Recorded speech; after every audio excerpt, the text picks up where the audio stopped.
Salut, moi aussi je suis débutant et tu vois c'est drôle car ça fait des mois que je m'entraîne et pourtant j'ai l'impression que le vrai skate commence maintenant. Alors bien évidemment cette semaine encore je suis toujours aussi vilain mais ça c'est pas très grave car aujourd'hui on va voir ensemble comment maîtriser le ollie m'a permis de franchir un palier et surtout d'enfin pouvoir m'amuser en skate. Comme toujours à 3 tours vite, une fraîche boisson maltée et on est parti.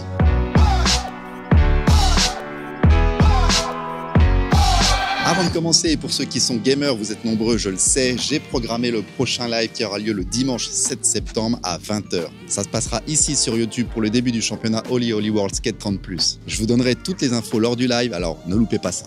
Si tu me suis, tu le sais déjà, ça fait maintenant un petit moment que je retravaille exclusivement mon ollie. Et quand je te dis exclusivement, c'est-à-dire que depuis la vidéo sur le kickflip, je n'ai absolument rien fait d'autre que d'essayer d'analyser et d'améliorer mon ollie. En revanche, ce que tu savais peut-être pas, c'est que ces deux filles-là, ce sont mes deux rayons de soleil du quotidien au travail. Mes besties, comme on dit outre-Atlantique. J'ai recommencé doucement, tu vois, d'abord sur place jusqu'à avoir le bon geste. L'idée, contrairement au début de mon apprentissage, c'était pas d'être capable d'en faire un bon de temps en temps, mais à chaque fois. Vraiment d'acquérir au maximum cette base avant de passer à la suite. J'ai continué avec un petit peu plus de vitesse jusqu'à être en mesure de franchir un obstacle. C'était le sujet de ma dernière vidéo, alors je vais pas revenir dessus. Parlant de vitesse, tu vois, ces gros machins là, moi perso, ça me fait pas trop rêver. C'est ça le plus beau. Ça vaut tout l'or du monde. Bon, j'avoue, si on me le donne, je le prends.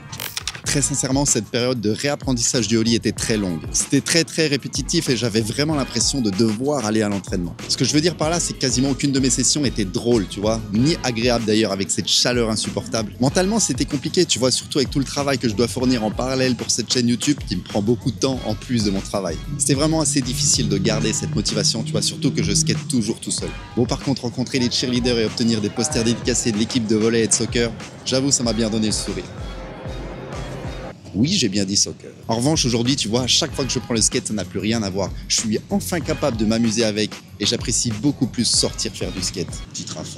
Petite rafale, on attend la petite rafale qui passe. Pourquoi? Parce que je me sens bien plus à l'aise maintenant avec ma planche et j'appréhende beaucoup moins les obstacles naturels que je peux trouver dans la rue. Je rappelle que j'ai pas de skatepark à proximité immédiate et que mon seul terrain de jeu, c'est tout ce qu'il y a autour de moi. Alors tu vois, être capable de faire un simple ollie pour monter un trottoir, descendre une marche, sauter par-dessus une plaque d'égout, tu vois, ou n'importe quel autre obstacle du même style, bah ça change complètement tout en fait. En fait, je suis vraiment passé de bloqué à liberté. Tu vois où je veux en venir? Avant, j'étais contraint de m'entraîner sur mon parking, tu vois, à m'acharner, à travailler et être frustré à ne pas pouvoir faire plus. Alors que maintenant, tu vois, même si je continue à travailler comme avant, par exemple avec le pop show vite, qui sera le sujet de ma prochaine vidéo, bah je regarde les rues différemment, tu vois, toujours à la recherche de petits défis à réaliser. Et dès que j'ai fini ma session, tu vois, aussi j'ai pas vraiment envie de travailler un truc précis, bah je fais juste du skate en fait. Et ça, je pouvais pas le faire avant. Rien à voir, mais t'avais déjà vu des casquettes au frigo?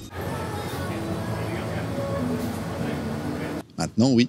Avoir le sentiment de pouvoir avancer sans toujours être contraint de descendre du skate, c'est juste incroyable. Alors il me reste beaucoup de marge d'apprentissage, hein, tu vois, parfois ça passe pas, je réessaie, c'est pas encore fluide, mais peu importe en fait, parce qu'aujourd'hui ça me permet enfin d'apprécier faire du skate. Et surtout j'ai vraiment l'impression que le vrai skate commence maintenant, tu vois.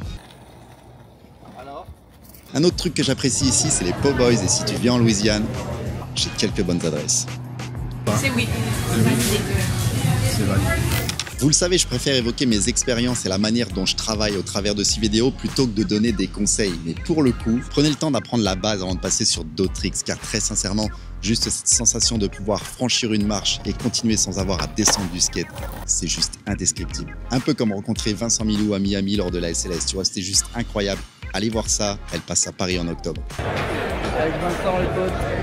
Si tu me découvres et que tu veux savoir un petit peu les étapes par lesquelles je suis passé, j'ai créé une playlist spéciale Ollie, le lien est dans la description. Et n'hésite pas à rejoindre la commu sur Discord qui lui aussi évolue petit à petit. Vidéo de transition, la prochaine fois on verra le pop show vite et on se retrouve prochainement pour cette nouvelle aventure. Merci et ciao bye.